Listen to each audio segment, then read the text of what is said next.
Ang aking asawa at mga kaibigan niya ay inisip na nakakatawa kung iiwanan nila akong mag-isa sa isang maliit na bayan sa Italy matapos kaming mag-away. Tingnan natin kung paano siya makakabalik, tumawa sila habang paalis. Hindi ako bumalik. Pagkalipas ng isang buwan, nahanap niya ako sa Greece. Sinimulan ko na ang bagong buhay doon. Tingnan natin kung paano siya makakabalik. Tumawa si Gabriel. Ang boses niya'y humihiwa sa hangin ng gabi habang inihampas niya ang pinto ng kotse. Paliit ng paliit ang mga ilaw sa likod ng aming inupahang kotse, na wala sa kanto ng makipot na kalsada ng Italy, nagiiwan lamang ng alikabok at alingawngaw ng tawanan ng kaibigan ng asawa ko. Nakatayo ako, nanlalamig, ang bibig ko'y nakabukas pa sa kalagitnaan ng aking sinasabi. Ang pagtatalo namin sa labas ng maliit na kafe ay biglang nawalan ng saysay dahil sa kanyang hindi kapanipaniwalang ginawa. Babalik siya, bulong ko sa sarili, na siyang umakit ng mausisang tingin mula sa mga lokal na nagtatamasa ng kanilang hapunan sa mga mesang nasa bangketa. Para lang ito takutin ako, ngunit humigpit ang buhol sa aking sikmura habang ang mga minuto ay naging isang oras.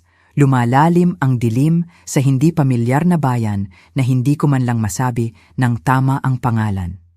Bago tayo magsimula, nais kong maglaan ng sandali upang pasalamatan ang bawat isa sa inyo sa pagiging bahagi ng paglalakbay na ito. Kung kayo ay naakit sa mga kwento ng mga kababaihan na nakakahanap ng lakas sa mga hindi inaasahang lugar pagkatapos ng pagtataksil, isaalang-alang ang pag-subscribe. Ito ay ganap na libre at nakakatulong sa pagsuporta ng mas maraming kwento ng katatagan at muling pagsilang. Ngayon, saksihan natin kung paano ginawa ng isang inabandonang babae ang isang gawa ng kalupitan tungo sa simula ng kanyang kalayaan. Nang pakiusapan ko si Gabriel na huwag masyadong uminom sa tanghalian, hinding-hindi ko naisip na aabot ito sa ganito. Ang kanyang mga kaibigan, mga kaklase niya noong kolehiyo na nagdiriwang ng kanilang taunang reunion ng mga lalaki na pinilit akong sumama ang nag-udyok sa kanya nang imungkahi kong bumalik na kami sa aming hotel. Palagi ka nalang kontrolado pare, sabi ni Pete, umorder ng isa pang baso. Nang tumayo ako para umalis, sumunod si Gabriel sa labas. Ang kanyang mga salita ay sabog, ngunit ang kanyang galit ay malinaw. Mabilis na lumala ang pag-aaway, kasama ang mga taon ng hinanakit na lumulutang sa magkabilang panig. Nasa pitaka mo ang pasaporte mo, di ba? Pangaasar niya bago sumakay sa driver's seat. Kaya mo yan, ang galing mo, palagi mo akong dinidiktahan kung ano ang gagawin. Ganap na lumalim ang gabi nang magsimulang tanggapin ng isip ko ang katotohanan. Ang kaakit-akit na bayan ng Italy na mukhang napakaganda sa araw ay ngayoy nakakatakot. Ang tulog ay dumating ng putol-putol na antala ng umaasang pagtingin sa aking telepono at muling pagkabagabag. Pagsapit ng umaga, kumbinsido ako na matatapos ang bangungot na ito. Babalik si Gabriel, humihingi ng tawad ngunit handang sisihin ako sa sobrang reaksyon sa kanyang biro. Magagalit ako ngunit sapat na ang ginhawa upang magpatuloy, upang bumalik sa aming maingat na itinayong buhay sa Boston kung saan siya ay isang respetadong arkitekto. At ako ang kanyang sumusuportang asawa na isinantabi ang sariling karera sa disenyo upang pamahalaan ang kanilang tahanan at kalendaryong panlipunan. Ngunit hindi siya dumating. Sa ikalawang araw, tinipid ko ang aking natitirang pera. Bumili lamang ng panini para sa tanghalian habang nilalakad ang gilid ng bayan, tinitingnan ang bawat hotel at restaurant para sa anumang tanda ng aming grupo ng turista. Pagsapit ng gabi, napagtanto kong ipinagpatuloy nila ang kanilang nakaplanong paglalakbay. Lumipat patungong Florence nang wala ako. Sa ikatlong araw, isang mabait na may-ari ng kafe na napansin akong nagpapalipas ng oras sa labas ng kanyang establishmento ang nag-alok sa akin ng libreng espresso at, sa pasumpong-sumpong Ingles, ay nagbigay ng direksyon sa lokal na istasyon ng pulisya.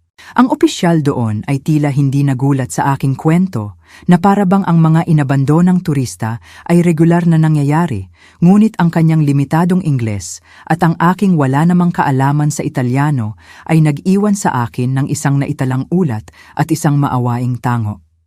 Kinagabihan, ginawa ko ang pinakamahirap na desisyon sa aking buhay. Nakatayo sa harap ng isang siksikang bintana ng pawn shop, inalis ko ang aking singsing ng kasal. Ang 2-carat diamond na pinaganda ni Gabriel sa aming ika-5 anibersaryo. Pinapalitan ang simpleng banda na pinasimulan namin. Ang may-ari ng shop ay nag-alok sa akin ng mas mababa kaysa sa halaga nito, ngunit sapat upang punduhan ang susunod na hakbang ng aking paglalakbay, saan man iyon patungo. Amerika? Tumawag ka sa pamilya, iminungkahi ng pawnbroker habang binibilang ang mga euro.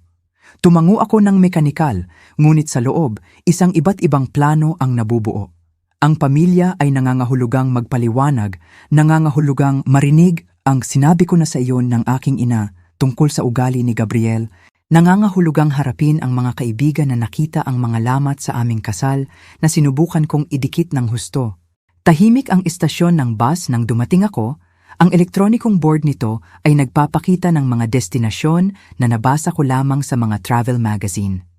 Isang magdamag na bus papuntang Rome, konektado sa mga lansa papuntang ibang mga bus, patungo sa mga lugar kung saan hindi maiisip ni Gabriel at ng kanyang mga kaibigan na hanapin ako, kung sakali man nilang subukan. Nag-alinlangan ang aking daliri sa pangalan ng aking ama sa aking mga kontak. Isang tawag at magpapadala siya ng pera para sa isang flight pa uwi. Isang tawag at babalik ako sa buhay na aking itinayo kung saan dahan-dahan kong ginawa ang sarili kong mas maliit upang mapaunlakan ang lumalaking ego at mga pangangailangan ni Gabriel. Isang alaala ang lumitaw. Si Gabriel na nagbibiro habang itinatago ang aking mga portfolio nang banggitin kong babalik ako sa pagtatrabaho sa interior design. Bakit pa pahirapan ang mga bagay? Tanong niya. Hindi natin kailangan ng pera at kailangan kitang nakatuon sa ating buhay. Pinagtawanan ko lang iyon noon, ngunit nakaupo sa madilim na istasyon na iyon. Nakita ko kung ano talaga iyon. Isa pang bakod sa kulungan na itinayo niya sa paligid ko. Saan ka pupunta? Tanong ng ahente ng tiket, isang matandang babae na may mabait na mata na nakatitig sa akin sa departure board sa loob ng halos 20 minuto. Greece, sagot ko. Lumilinaw ang desisyon habang nagsasalita ako. Ang pinakamalayo sa mga baybaying na yon na mapupuntahan ko. Pagkalipas ng 14 na oras, bumaba ako mula sa huling bus sa aking paglalakbay. Matigas ang katawan mula sa hindi komportableng mga upuan at tensyon. Sinalubong ako ng amoy ng maalat na hangin at taniman ng oliba habang tinitingnan ko ang mga puting gusali ng isang nayon na hindi ko kayang bigkasin ang pangalan. Naubusan ng baterya ang aking telepono sa pagitan ng mga bansa. Gutom ang aking sikmura at ang bigat ng aking ginawa o kung ano ang ginawa sa akin ay nakadagan sa aking mga balikat. Dahil sa pagod, nanlabo ang mga gilid ng aking paningin habang naglalakad ako patungo sa tila sentro ng bayan.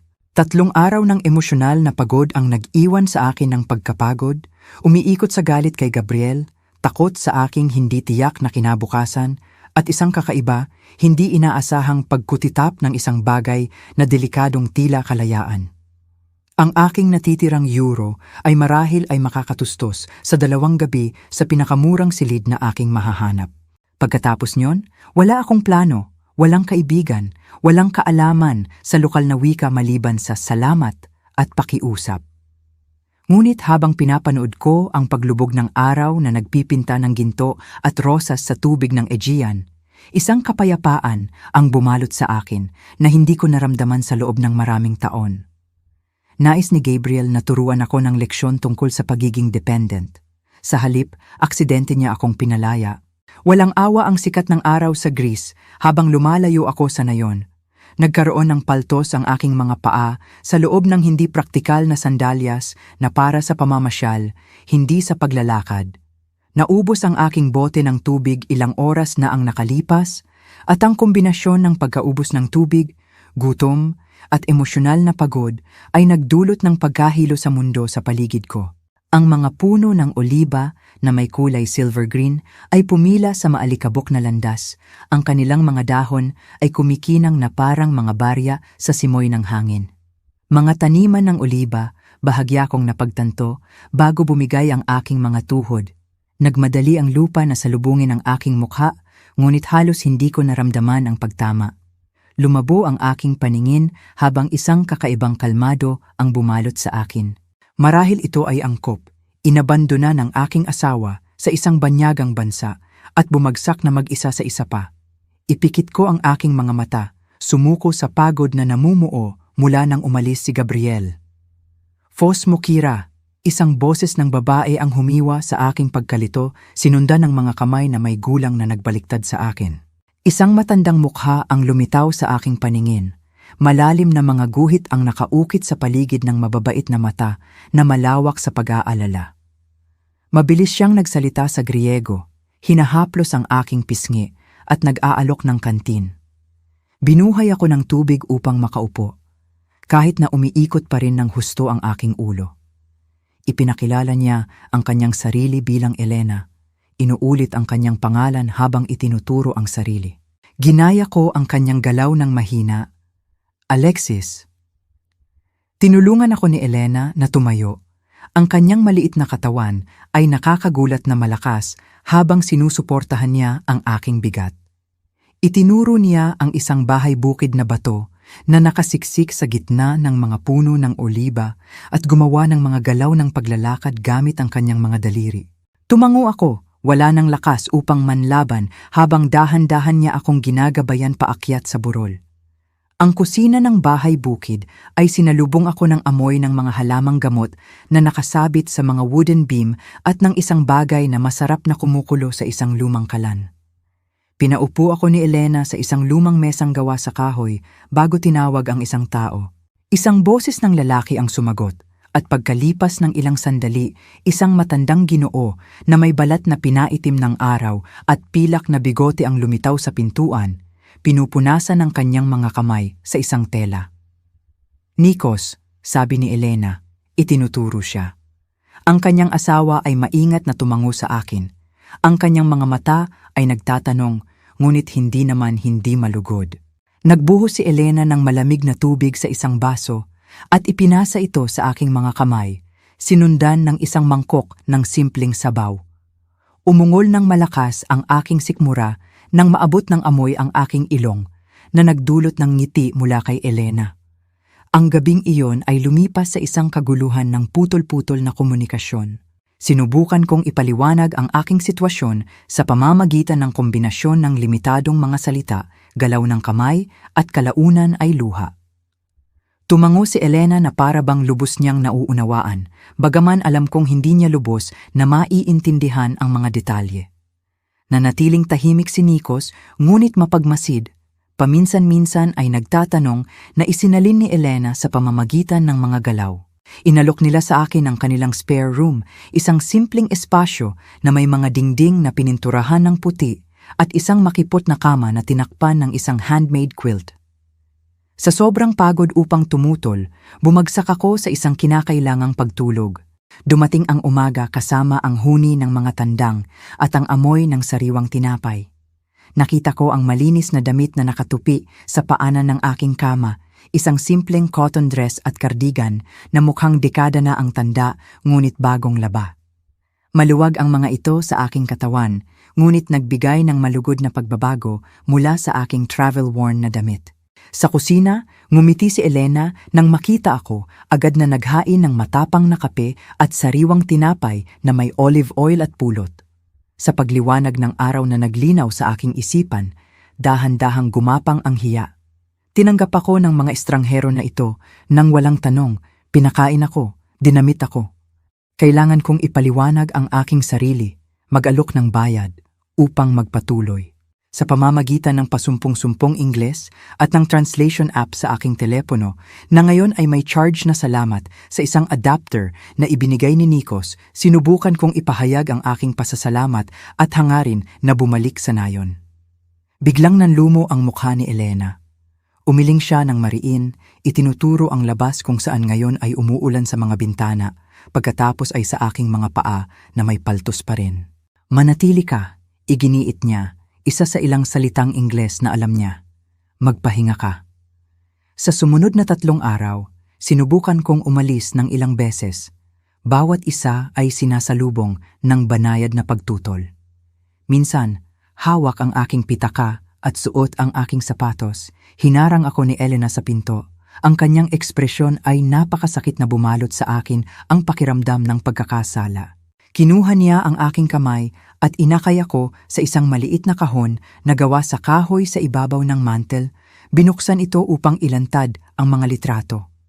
Nanginginig ang kanyang mga daliri habang itinuturo ang isang batang babae na may mga mata ni Elena at ngiti ni Nikos. "Sofia," sabi niya ng mahina. Pagkatapos ay itinuro ang malayo. "Australia." Napuno ng luha ang kanyang mga mata habang gumagawa siya ng galaw ng pagduyan sa kanyang mga braso. Pagkatapos ay hinawakan ang kanyang kamay sa baywang na nagpapahiwatig ng isang bata. "Grandbaby," na isagawa niya sa Ingles. Itinuturo ang isang mas bagong larawan ng isang sanggol. "No, si..." Naintindihan ko noon. Nakita ni Elena sa akin ang isang kapalit para sa kanyang wala na anak na babae. Isang presensya upang punan ang walang laman na espasyo na naiwan. Sa halip na makaramdam ng pagmamanipula, sumakit ang aking puso para sa kanyang pagkawala. Dahan-dahan akong tumango at ibinalik ang aking pitaka sa hook malapit sa pinto. Bawat araw ay nagdala ng mga bagong gawain habang dahan-dahan akong sumasama sa kanilang buhay sa bukid. Ipinakita sa akin ni Elena kung paano kumuha ng mga itlog mula sa mga manok nang hindi sila tinatakot, kung paano isabit ang labada upang masalo ito ng simoy ng hangin sa bundok ng tama. Tinuruan ako ni Nikos kung paano tukuyin ang mga damo sa hardin ng gulay.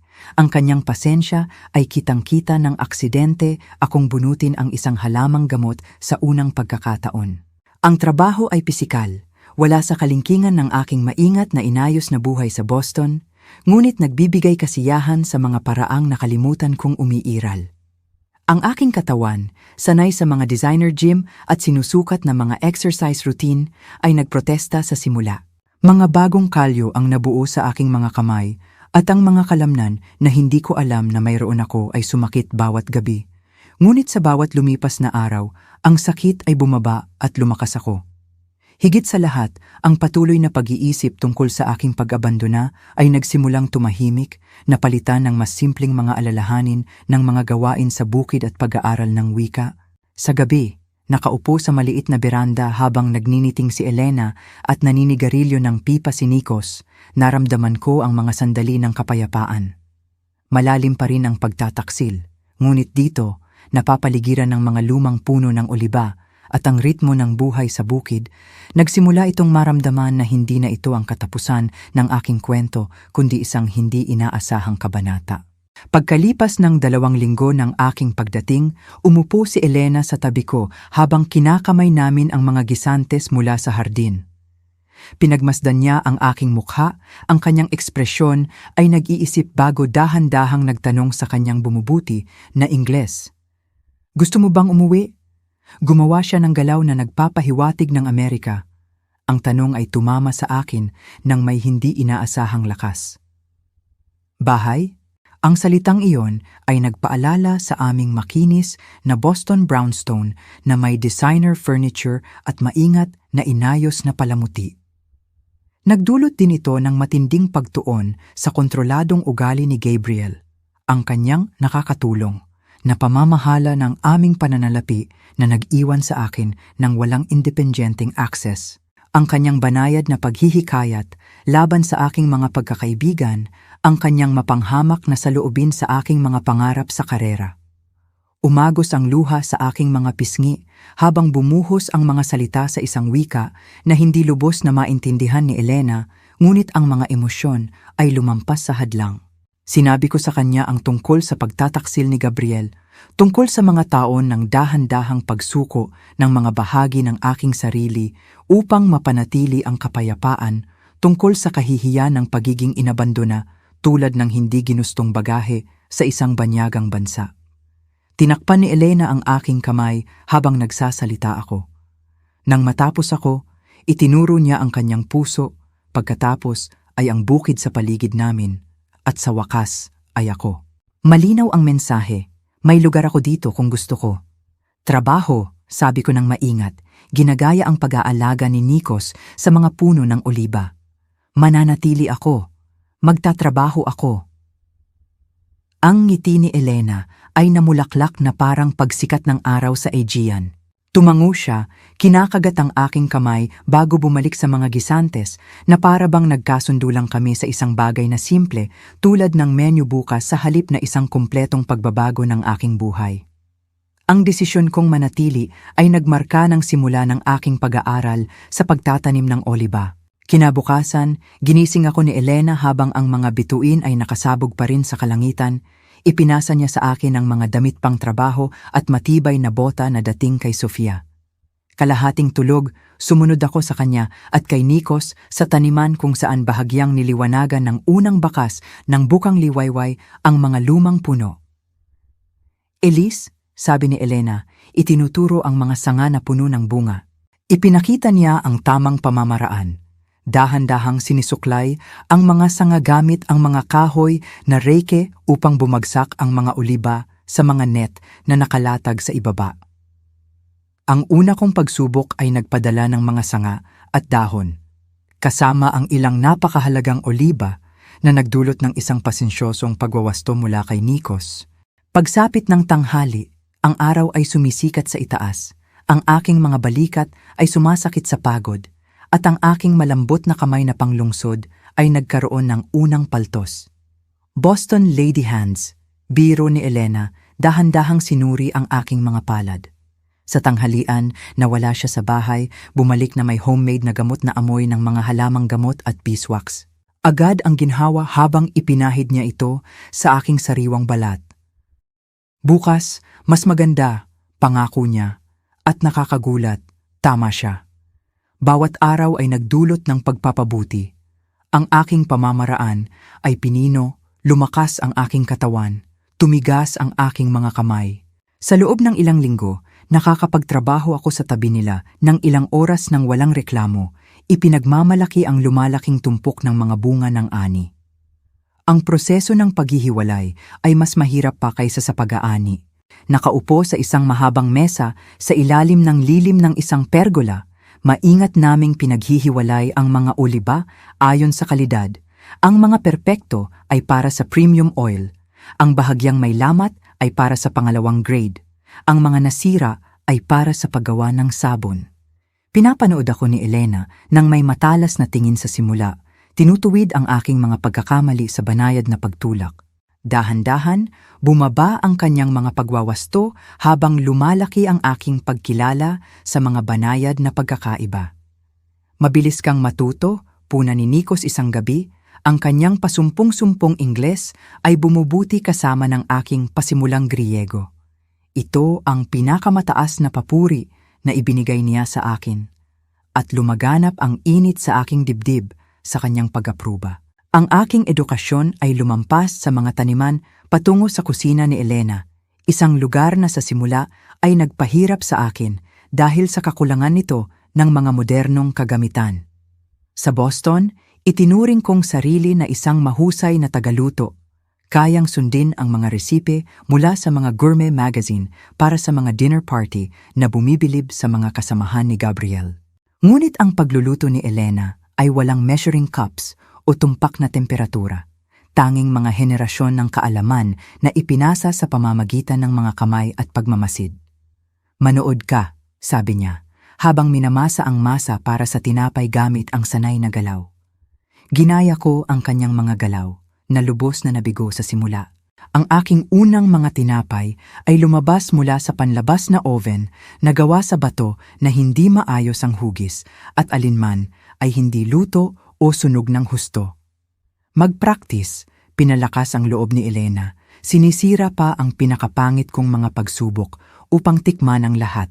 Ang kanyang pagtanggap sa pagiging di-perpekto ay nagdulot sa akin ng pakiramdam na revolusyonaryo. Sa aking nakaraang buhay, ang mga pagkakamali ay isang bagay na itinatago, hindi mga batayan para sa kahusayan. Ang pagiging simple ng kanilang mga pagkain ay naglantad kung gaano na proseso ang aking diet sa Amerika. Dito, lahat ay nagmula sa kanilang lupa o sa mga karatig bukid. Mga gulay na mainit pa mula sa araw, mga itlog na nakolekta noong umaga, keso mula sa mga kambing sa kalsada. Ang mga lasa ay masigla at malinis na nangangailangan lamang ng kaunting pampalasa maliban sa olive oil, lemon, at mga halamang gamot mula sa hardin ni Elena. Nagbago ang aking katawan sa diet at work regimen na ito. Ang mga designer clothes na kasama ko ay lumuwag habang natunaw ang hindi kinakailangang taba, napalitan ng lean muscle. Ang aking kutis na dating pinapanatili sa pamamagitan ng mamahaling creams ay lumiwanag mula sa simpleng olive oil soap at tapat na pawis. Nang masulyapan ko ang aking sarili sa maliit na salamin sa itaas ng lababo sa banyo, isang estranghero ang nakatingin pabalik, kayumanggi, mas malakas at mas matibay sa kabila ng pagiging mas magaan. Habang lumalaki ang aking bokabularyo sa Griego, nakahanap kami ni Elena ng mas maraming paraan upang makipag-ugnayan bukod sa trabaho at pagkain. Sa gabi, inilabas niya ang kanyang mga photo album, itinuturo ang mga larawang itim at puti ng kanyang kabataan sa nayon.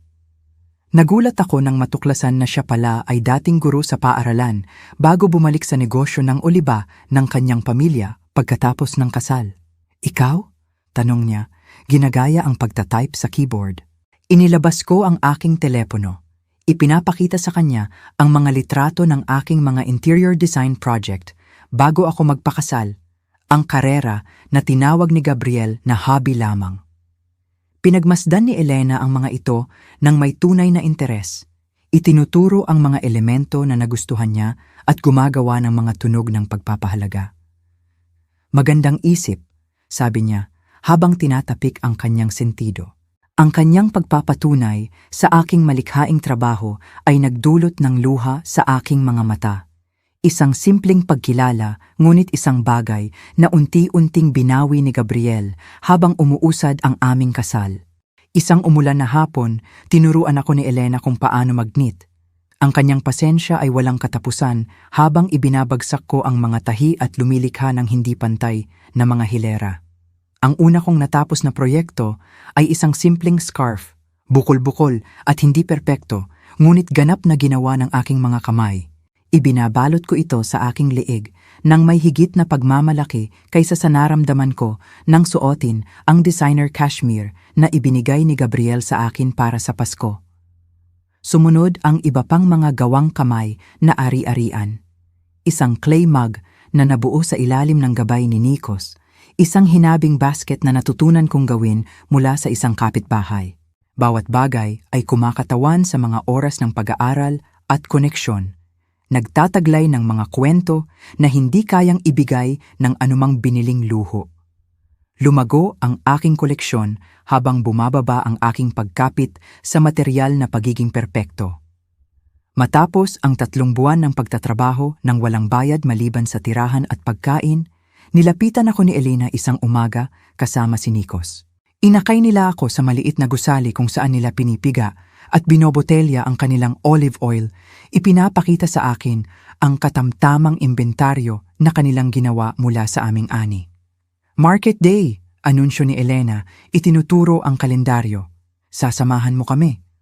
Ang palengke ng nayon ay abala sa aktibidad, mga magsasaka at artista na nagpapakita ng kanilang mga produkto habang ang mga lokal at paminsan-minsang turista ay naglalakad sa mga stall.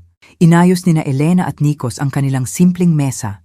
Inilalagay ang mga bote ng gintong berdeng langis kasama ng sabon, ng oliba at mga banga ng preserved olives. Sa aking pagtataka, inilagay nila ako sa harap ng mesa, hinihikayat akong makipag-usap sa mga customer. Ang aking pasumpong-sumpong Griego at ang kanilang limitadong Ingles ay lumikha ng mga sandali ng pagkalito at tawanan, ngunit patuloy na dumami ang mga benta sa buong araw. Nang magsara ang palengke, inabot sa akin ni Elena ang isang sobre na naglalaman ng mga euro. Ang parte mo, sabi niya ng simple, patas na trabaho, patas na bayad. Tinitigan ko ang katamtamang halaga, marahil ay sapat para sa isang solong pagkain sa mga restaurant na madalas naming puntahan ni Gabriel. Ngunit ang perang ito ay kumakatawan sa isang bagay na hindi ko naging pag-aari sa loob ng maraming taon.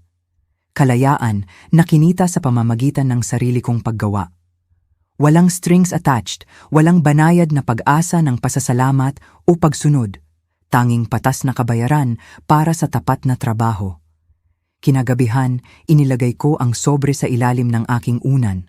Paminsan-minsan ay inaabot ito upang kumpirmahin ang katotohanan nito.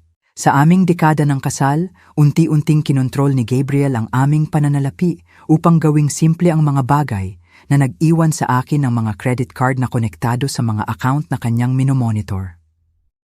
Ang maliit na tumpok ng mga euro na ito ay kumakatawan sa unang hakbang tungo sa muling pagtatayo ng isang buhay na ganap na akin. Habang ako ay nakakatulog, napagtanto kong hindi ko man lang naisip si Gabriel sa market day. Ang aking isip ay masyadong abala sa mga pariralang Griego para sa mga transaksyon at pagmamalaki sa aming mga produkto. Ang espasyo na kanyang sinakop sa aking mga iniisip ay lumiit, napalitan ng mga taniman ng oliba, mga aralin sa kusina, at ang lumalaking katiyakan na ako ay may kakayahang higit pa sa kanyang pinayagan kong paniwalaan. Kinabukasan, inanyayahan ako ni Elena at Nikos na sumama sa kanila para sa hapunan sa taverna sa Village Square. Isang una mula nang dumating ako. Nakasuot ng hiniram na blouse mula kay Elena, naramdaman ko ang kaba nang pumasok kami sa abalang establishmento. Sinalubong ng may-ari na si Stavis ang mag-asawa ng masiglang yakap bago ibinaling ang mausisang mata sa akin. Ang aming Amerikana, sabi ni Elena nang may pagmamalaki sa Griego, isang parirala na natutunan kong kilalanin. Ngumiti ng mainit si Stavis, inakay kami sa kung ano ang malinaw na kanilang regular na mesa. Sa hapag na puno ng inihaw na isda at village wine, nilinis ni Nikos ang kanyang lalamunan at nagsalita sa maingat na Ingles. Alexis, gusto naming makipag-usap sa iyo tungkol sa negosyo. Nahuli ako sa kanyang pagiging seryoso. May nagawa ba akong pagkakamali? Oras na ba para ako ay umalis? Inabot ni Elena ang hapag, hinaplos ang aking kamay upang ipaalam na walang masama bago nagpatuloy kung saan huminto ang kanyang asawa. Matanda na kami ngayon, 68, 70 taon. Itinuro niya ang kanyang sarili at si Nikos. Walang mga anak dito, hindi na babalik si Sofia.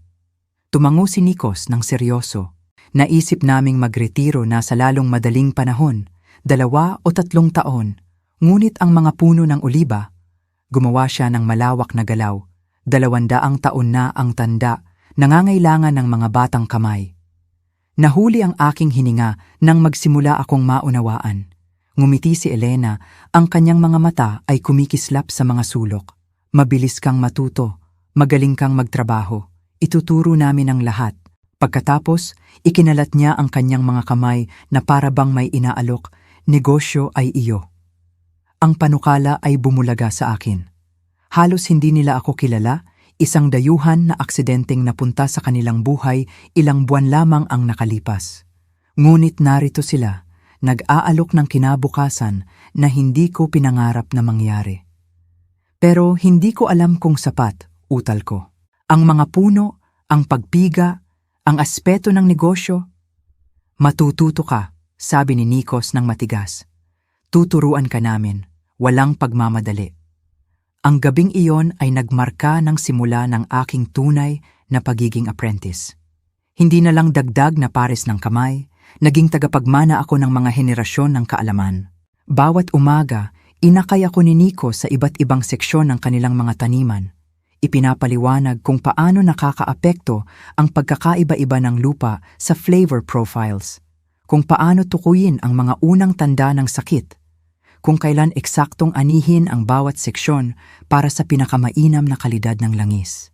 Nakatuon si Elena sa pagtuturo sa akin ng mga talaan ng negosyo, isang kombinasyon ng mga handwritten ledger at pangunahing computer spreadsheet na inayos ng kanilang apo sa isang pagbisita sa bakasyon maraming taon na ang nakalipas. Ang kanyang paraan ng pagsubaybay sa mga gastos at kita ay gumagana ngunit luma. Nakakita ng pagkakataon na mag-ambag bukod sa pisikal na paggawa. Ginugol ko ang mga gabi sa pag-update ng kanilang mga sistema, paglikha ng mga digital record na nagpadali sa pagsubaybay sa inventaryo at benta. Tingnan mo, ipinakita ko kay Elena isang gabi. Ipinapakita kung paano i-filter ang spreadsheet upang ipakita kung aling mga uri ng langis ang pinakamabenta sa aling mga pamilihan. Lumaki ang kanyang mga mata habang lumilitaw ang mga pattern mula sa mga numero. Matalino, tumango siya nang may pag-apruba. Ang utak ng babae sa Boston ay magaling para sa negosyo. Sa kanilang basbas, sinimulan kong ipatupad ang maliliit na pagpapabuti sa marketing. Ang aming mga botelyang may label sa kamay ay nakatanggap ng mga updated tag na may impormasyon tungkol sa flavor profiles at food pairings. Kaalaman na nakuha ko mula sa di mabilang na mga aralin sa pagluluto kasama si Elena. Gumawa ako ng isang simpleng brochure tungkol sa kanilang tradisyonal na pamamaraan. Sinasagot ang mga tanong na madalas itanong ng mga turista sa aming market stand. Ang aking bumubuting Griego ay nakatulong sa pagbubuo ng mga koneksyon na lampas sa direktang bilog ni na Elena at Nikos. Ang parmasyutiko na nagbibigay ng gamot sa presyo ng dugo ni Elena ay nagsimulang huminto sa aming market stall para sa mga pag-uusap na lampas sa mga transaksyon. Inanyayahan ako ng asawa ng panadero na sumama sa kanyang lingguhang kape kasama ang iba pang mga kababaihan ng nayon, isang nakakatakot ngunit napakahalagang paglubog sa lokal na wika at kaugalian. Si Stavis mula sa taverna ay naging isang hindi inaasahang kaalyado nang simulan niyang itampok ang aming premium oil bilang table offering. Inilalagay ang maliliit na card na may aming mga bagong label ng kapansin-pansin sa bawat mesa. Mabuti para sa iyo, mabuti para sa akin, paliwanag niya nang kumindat ng pasalamatan ko siya. Kumalat ang balita at sa lalong madaling panahon, 2 pang restaurant sa mga karatig bayan ang nakipag-ugnayan sa amin tungkol sa pagbibigay ng kanilang mga establishmento. 6 na buwan pagkatapos ng aking bagong buhay, dumalo ako sa binyag ng apo ng butcher, ang una kong formal na pagdiriwang sa nayon. Nakatayo sa likod ng maliit na simbahan, pinanood ko ang ritual ng komunidad nang may bukol sa aking lalamunan. Napansin ng matandang pari ang aking presensya at sinadya akong batiin pagkatapos lumipat sa pasumpong-sumpong Ingles na natutunan niya sa seminaryo sa Athens. Nagdadala ka ng bagong buhay sa lumang taniman, sabi niya, ang kanyang mga mata ay kumikislap. Mabuti para sa nayon. Ang mga kabataan ay umaalis para sa Athens, para sa Amerika. Ang nayon ay nangangailangan ng bagong dugo. Ang kanyang pagtanggap ay tila nag-alis ng huling hadlang. Ang mga imbitasyon ay dumaloy ng mas malaya pagkatapos nyon sa mga selebrasyon ng name day, mga impromptu na pagtitipon sa dalampasigan kahit sa isang pulong ng komite ng nayon tungkol sa nalalapit na summer festival. Bawat kaganapan ay naghabi ng isa pang hibla sa web ng koneksyon na humahawak sa akin sa lugar. Si Yana, ang manghahabi na ang stall ay katabi ng amin sa lingguhang pamilihan, ay naging isang partikular na kaibigan. 41 taong gulang at nabalo ng bata pa, mayroon siyang matalas na talino at praktikal na pananaw na nagpaalala sa akin ng aking kasama sa kolehiyo. Ang aming mga pag-uusap na isinagawa sa aking bumubuting Griego at kanyang mahusay na Ingles ay sumasaklaw mula sa mga diskarte sa negosyo hanggang sa tsismis sa nayon hanggang sa mas personal na mga pagninilay. Hindi mo kailanman sinasabi ang tungkol sa Amerika. Obserbasyon niya, isang tahimik na hapon habang inililigpit namin ang aming hindi nabentang produkto. Pamilya doon? Mga kaibigan? Ang tanong ay tumusok sa akin nang hindi inaasahan. Napakatuon ko na sa pagtatayo ng aking bagong buhay na itinulak ko na sa isang tabi ang mga iniisip tungkol sa aking dati. Ang aking mga magulang ay namatay ilang taon na ang nakalipas. Ilang kaibigan ngunit naputol ang aking pagsasalita na pagtanto kung paano ako unti-unting inihiwalay ni Gabriel mula sa aking support network. Palaging nakakahanap ng mga dahilan kung bakit ang aking mga kaibigan sa kolehiyo ay may problema o ang mga kasamahan sa trabaho ay kami. Tumango si Yana ng may pagkaunawa. Ang asawa na umalis sa iyo sa Italy. Hindi mo kailanman sinasabi ang kanyang pangalan. Gabriel, sabi ko. Ang mga pantig ay naramdaman na banyaga sa aking dila pagkatapos ng buwan ng katahimikan. Gabriel ang pangalan niya. At hindi kanya kailanman hinanap? Ang kanyang direktang tanong ay nakakapagpabago pagkatapos ng mga buwan ng banayad na pag-iwas ni na Elena at Nikos sa paksa. Hindi ko alam, pag-amin ko. Hindi ko pa tiningnan ang aking telepono. Naggalaw ako ng malabo. Paminsan-minsan ay binuksan ko ito upang kumuha ng mga larawan, ngunit iniwan ko na ang aking American email at mga social account. Ayaw harapin ang anumang naghihintay doon. Hinamon ako ng nakataas na kilay ni Yana. Marahil, oras na upang tingnan. Hindi para sa kanya, para sa iyo. Upang isara ng maayos ang pinto. Ang kanyang mga salita ay nanatili sa akin ng gabing iyon. Matapos tulungan si Elena na maghanda ng hapunan, bumalik ako sa aking silid at binuksan ang aking lumang telepono, kumonekta sa basic na wifi ng bahay bukid. Sa nanginginig na mga daliri, nag-login ako sa aking matagal nang pinabayaang email account. Daan-daang hindi pa nababasang mensahe ang bumalot sa screen. Sinusuri ang mga nagpadala, nakita ko ang ilang mula sa mga lumang kaibigan, ang kanilang mga subject line ay umuusbong mula sa kaswal na check-ins patungo sa mga nag-aalalang tanong. Isang pagdagsa ng hiya ang bumalot sa akin. Nawala ako sa kanilang buhay ng walang paliwanag, tulad din ng pagkawala ko kay Gabriel. Isang thread mula sa aking dating design mentor ang umakit sa aking mata. Job opportunity. Sinundan ng lalong nagmamadaling mga follow-up. Binuksan ito, inilantad na inirekomenda niya ako para sa isang remote consulting position sa isang kumpanya ng sustainable building materials. Ang huling email na may petsang 2 linggo lamang ang nakalipas ay nagpapahiwatig na bukas pa rin ang posisyon kung interesado ako. Bago ko pa masimulan ang hindi inaasahang tulay na ito sa aking dating buhay, isa pang nagpadala ng email ang nagpatigil sa aking mga daliri sa screen. Gabriel Davis, na may subject line na "Alam ko kung nasaan ka." Ang timestamp ay nagpakita na dumating ito ilang oras lamang ang nakalipas. Pumipintig ang puso ko, binuksan ko ito. Alexis, inabot ng ilang buwan at isang pribadong investigador, ngunit sa wakas ay natuntun kita sa liblib na bahagi ng Greece na iyan. Sobra na ito. Pupunta ako upang iuwi ka at tapusin ang walang saysay na tampo na ito. Ang flight ko ay lalapag sa Athens sa Huwebes. Maghanda ka. 3 araw mula ngayon, umikot ang silid sa akin habang bumaliktad ang takot at galit sa aking dibdib. Paano niya nangahas? Matapos akong iwanan, matapos ang mga buwan ng walang salita, inaasahan niya na kunin lang ako tulad ng nawawalang bagahe? Nag-stumble ako pababa ng hagdan, hawak ng mahigpit ang telepono sa aking kamay. Tumunghay si Elena mula sa account ledger na nakakalat sa mesang kusina. Ang kanyang ngiti ay kumukupas habang nababasa niya ang aking ekspresyon. Masamang balita mula sa Amerika? Tanong niya ng banayad. Gabriel, naisagawa ko. Parating siya dito sa Huwebes. Bahagyang kumipot ang mga mata ni Elena. Inabot niya ang ilalim ng ledger at kinuha ang isang sobre. Itinulak ito sa buong mesa patungo sa akin. Magandang tiempo kung gayon.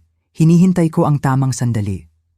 Sa loob, nakakita ako ng mga legal na papel na may pangalan ko kasama nina Elena at Nikos, nakasulat sa Griego na may mga salin sa Ingles. Kasunduan sa pakikipagkasosyo.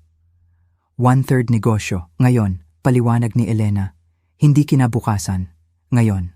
Lumabo ang aking paningin habang tinitigan ko ang dokumento.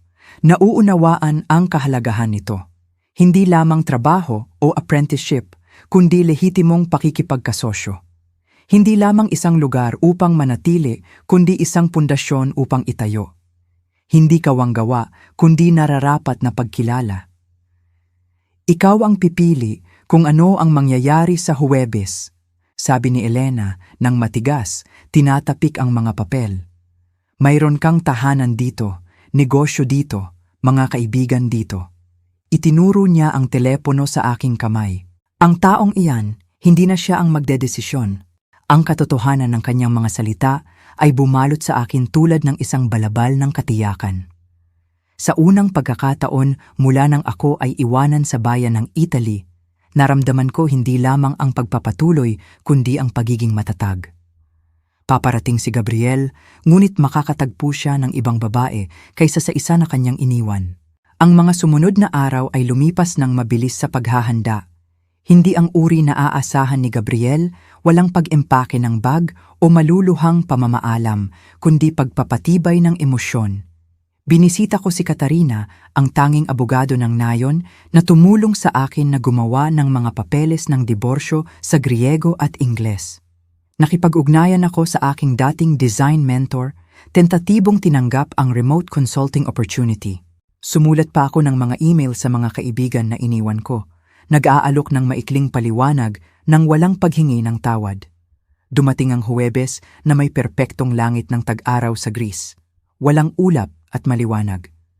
Nasa processing shed ako, sinusuri ang mga olive oil samples kasama si Nikos nang marinig ang hindi pamilyar na tunog ng makina ng inupahang kotse na bumabasag sa katahimikan ng hapon. Lumitaw si Elena sa pintuan. Ang kanyang ekspresyon ay pinagsamang pag-aalala at pagpapasya. "Narito siya," sabi niya ng simple. Pumipintig ang puso ko. Pinunasan ko ang aking mga kamay sa aking work apron at lumabas. Nakatayo si Gabriel sa tabi ng isang makinis na kulay pilak na sedan. Ang designer sunglasses niya ay nakapatong sa kanyang perpektong ayos na buhok. Sinusuri ang payak na bahay bukid ng may kitang-kitang pagkasuklam. Suot niya ang kaswal ngunit mamahaling travel outfit na nakikilala ko mula sa di mabilang na mga business trip, mga tailored chinos at isang button-down na malamang ay mas mahal pa kaysa sa kita ng aming olive oil sa isang linggo. Hindi niya ako napansin sa simula. Binigyan ako ng mahahalagang segundo upang patatagin ang aking sarili. Ang lalaking ito na minsan ay sentro ng aking universo ay ngayoy tila mas maliit, hindi gaanong mahalaga sa likod ng mga lumang puno ng oliba at mga gusaling bato na naging aking tahanan. "Gabriel," tawag ko. Mas kalmado ang aking boses kaysa sa inaasahan. Lumingon siya at ang pagkabigla na nakita sa kanyang mukha ay halos nakakatawa. Gumapang ang kanyang mga mata mula sa aking mga work boots patungo sa aking mga braso na kayumanggi sa araw, huminto sa aking hindi inayos na buhok na nakatali sa isang simpleng scrunchie. Pinanood ko ang pagkilala na nakikipaglaban sa pagkadi makapaniwala sa kanyang mga tampok. "Diyos ko, Alexis, anong nangyari sa'yo?" Ang pamilyar na tono ng pagdidismaya na minsan ay nagpapadali sa akin upang ayusin ang anumang nakita niyang kulang ay ngayo ibumalot lamang sa akin na parang alon laban sa bato. "Nangyari ang buhay," sagot ko, gumawa ng mga sinusukat na hakbang patungo sa kanya. "Anong ginagawa mo rito, Gabriel?" Inalis niya ang kanyang sunglasses, ang kanyang sanay na alindog ay umusbong habang inilalabas niya ang kanyang mga bisig. "Dumating ako upang iuwi ka syempre, sobra na ito. Hindi ba sa tingin mo, anumang punto ang sinusubukan mong gawin? Hindi ito tungkol sa paggawa ng punto," putol ko, huminto ng malayo sa kanyang abot. "Ito ay tungkol sa paggawa ng buhay." Nanghina ang kanyang ngiti. Sa likod ko, narinig ko ang tahimik na paggalaw ni na Elena at Nikos na lumalabas mula sa bahay. Bagaman, hindi nila naintindihan ang aming mga salita, ipinuwesto nila ang kanilang sarili sa loob ng paningin. Tahimik na mga tagapagbantay, handang makialam kung kinakailangan. Napansin sila ni Gabriel, ang kanyang ekspresyon ay tumigas. "Sila ba ang mga taong kasama mo? Dinidiskrimina ka ba nila rito? Dahil kung gayon, tinuruan nila ako," putol ko. "Tungkol sa pagbubuo ng oliba, tungkol sa komunidad, tungkol sa kabaitan, nang walang kondisyon. Itinuro ko ang mga taniman sa paligid namin. Ako na ang may-ari ng bahagi ngayon. May negosyo ako rito." Tumawid ang kawalan ng paniniwala sa kanyang mukha. Sinundan kaagad ng pagmamataas na kilala ko ng husto. "Isang negosyo, Alexis? Maging seryoso ka. Ikaw ay isang designer, hindi isang magsasaka. Ito ba ay isang eat, pray, love face matapos ang ating away? Inaamin kong hindi ko dapat iniwan ka sa Italy. Isang hangal na pagkalasing na pagkakamali. Humingi na ako ng tawad. Ngayon ay oras na para umuwi." "Humihingi ka ng tawad?" Ulit ko. "Kailan? Sa anong universo ba ang paghanap sa akin at paghingi na bumalik ako ay maituturing na paghingi ng tawad?" Tumigas ang kanyang panga, nawala ang kanyang alindog. "Fine, pasensya na kung iniwan kita sa Italy. Hindi iyon sapat at mali. Iyan ba ang gusto mong marinig? Maaari na ba nating lampasan ito? Bakit mo pa ako hinanap, Gabriel? Ilang buwan na ang nakalipas. Bakit ngayon? Naging hindi komportable siya. Sumulyap sa matandang mag-asawa na nakatingin sa amin ng mataman. Maaari ba nating pag-usapan ito ng pribado, sa kotse marahil? Hindi sila nagsasalita ng Ingles at wala akong itinatago sa kanila. Bakit ngayon? Bahagyang bumagsak ang kanyang mga balikat. Ang iyong mga magulang ay tumatawag sa mga kaibigan, nagtatanong sa mga kaganapan. Nagtataka ang mga client kung bakit wala ka sa bahay kapag bumibisita sila. Mukhang masama para sa iyong imahe, tinapos ko para sa kanya. Sinisira nito ang iyong reputasyon. Ang ating reputasyon, pagtatama niya ng matalas. Ang ating buhay magkasama, ang itinayo natin sa loob ng 10 taon ng kasal. Ang itinayo mo, tutol ko. Ang isa kung saan unti-unti akong naging accessory lamang sa iyong tagumpay. Sabihin mo sa akin, Gabriel, napansin mo ba kung gaano ako kalungkot bago sa Italy? Nagmamalasakit ka ba? Dumilim ang kanyang ekspresyon. Nagkaroon tayo ng magandang buhay, Alexis. Isang magandang tahanan, seguridad sa pananalapi, respeto sa komunidad. Ano pa ba ang gusto mo? Layunin, koneksyon, kapangyarihan sa aking sariling mga pagpili. Itinuro ko ang maliit na bahay na bato sa likod ko. Nahanap ko ang 3 dito, sa isang lugar na tinatrato mo bilang primitive at atrasado. Hindi ito ikaw, iginiit niya, ang desperasyon ay bumubulusok sa kanyang boses. Ang Alexis na kilala ko ay hindi pipiliin ang manual labor at kahirapan kaysa sa ginhawa at posisyon. Ngumiti ako, kinikilala ang pangunahing katotohanan sa kanyang pahayag. Tama ka, ang Alexis na kilala mo ay hindi. Ngunit ang babaeng iyon ay namatay sa Italy nang iwanan siya ng kanyang asawa bilang biro. Ang babaeng nakatayo sa harap mo ay gumawa ng ibang mga pagpipilian. Lumapit si Elena, pagkatapos ay may inilagay sa aking kamay, ang kasunduan sa pakikipagkasosyo na aming nilagdaan. Bagaman, hindi niya masundan ang aming mga salita, naramdaman niya na dumating na ang sandali. Inilatag ko ang dokumento at ipinakita kay Gabriel. Mayroon akong legal na koneksyon dito ngayon. Isang pakikipagkasosyo sa negosyo, mga responsibilidad sa mga taong pinahahalagahan ako para sa aking mga kontribusyon, hindi sa aking hitsura o mga koneksyon sa lipunan. Nagpantig ang kanyang mukha sa galit. Kalokohan ito. Anumang laro ang nilalaro mo? Hindi ito laro, sabi ko. Inilabas sa aking bulsa ang sobre na inihanda ni Katarina. Ito ay mga papeles ng diborsyo, Gabriel, na i-file na may mga probisyon para sa paghati ng mga ari-arian. Tinitigan niya ang sobre na para bang susunugin siya nito. Hindi ka seryoso, itatapon mo ang lahat para dito? Itinuro niya nang may paghamak ang payak na bukid. Wala akong itinatapon. Pinipili ko ang isang bagay na mas mahusay, isang bagay na totoo. Humakbang ako, inilagay ang sobre sa kanyang matigas na kamay. Iniwan mo ako, Gabriel. Lumayas ka na tumatawa. Hindi mo lang inaasahan na mahahanap ko ang aking sarili nang wala ka. Kusa niyang isinara ang kanyang mga daliri sa mga papel, ang kanyang ekspresyon ay umikot mula sa pagkabigla, galit at sa wakas ay sugatan na pagmamataas. Pagsisisihan mo ito, sabi niya, ngunit ang banta ay tila walang laman kahit sa kanyang sariling tainga. Kapag nawala na ang pagiging bago at nagbubuhat ka pa rin ng mga oliba sa init ng araw sa edad na 60, maaalala mo kung ano ang iyong sinuko. Marahil, pag-amin ko, ngunit mas gugustuhin kong ipagsapalaran ang pagsisisi mula sa mga pagpili na ginawa ko kaysa mabuhay nang may katiyakan ng pagsisisi mula sa mga pagpili na ginawa para sa akin. Lumapit si Nikos. Pagkatapos ay inilagay ang kanyang may gulang na kamay sa aking balikat. Bagaman hindi niya naintindihan ang aming pag-uusap, kinilala niya ang konklusyon sa aming galaw ng katawan. May sinabi siya sa Griego kay Gabriel. Ang kanyang tono ay matigas, ngunit hindi naman masama. Ano ang sinabi niya? Tanong ni Gabriel. Mas maliit na ang kanyang boses ngayon. Sinabi niya na delikado ang daan pabalik sa Athens pagkatapos ng dilim. Dapat kang umalis ngayon upang makarating sa lungsod bago magabi. Tumingin si Gabriel sa pagitan namin. Sa wakas ay napagtanto na hindi ito isang negosasyon o isang pagliligtas. Ito ay isang pamamaalam. Nang walang iba pang salita, bumalik siya sa kanyang inupahang kotse, hawak ng mahigpit ang mga papeles ng diborsyo sa kanyang kamay. Habang nawala ang sasakyan sa maalikabok na kalsada, isinuksok ni Elena ang kanyang kamay sa akin. Magkasama kaming tatlo ay lumingon patungo sa bahay. Aking bahay na rin ngayon. Naghihintay ang trabaho sa gabi.